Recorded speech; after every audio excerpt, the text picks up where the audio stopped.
وين تندمع داير سنة العاشور، وبالعاشر تصبها وهاي عادتها. ما تبكي الهضيمة وقلة الأنصار، ولا تبكي الخيم شينار حرقتها، تبكي على القيم من طاحت على القاع ومن غارت عليها الخيل داستها. هيك أم حكت لي وسولفت عاشور، ذمة برقبتك لابنك توصيها، قيم ما تنوصف يمه بحكاية لسان الحكي يخلص كون يحكيها، بس الدمع يقدر يوصل المعنى إذا حشم عيونه وراد يبكيها. لذلك ما كتبناها بكتب تاريخ، خفنا من الرواة تبيع تشريها، كتبناها لطم فوق الصدر ما راح، وهي صدورنا ولسه الأثر بيها.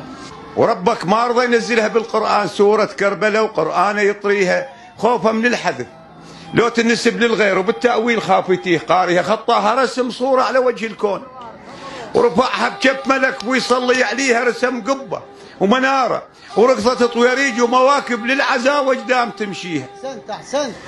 وبالصورة رسم حير عقول الناس بلا يسان وتحاكي اللي يحاكيها، وبالصورة شفت آية بشكل إنسان نزع راسه وزنوده ذبت يديها، صدقني عرفتها آية العباس إذا تقراها مرة الشدة يقضيها.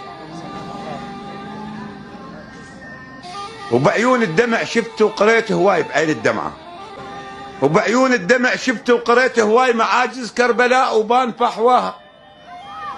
خدر زينب نظرته مطرز بآيات، وأذان الله أكبر يمشي وياها، عليها تقبع لفنها عن الشوف، الله على الوجه والأكبر كفاها. وأذان الله كبر والخدر هالصاح، أنا نعمت عليهم ذولي معناها ومن بالإشارة القصد كان حسين. أحسنت.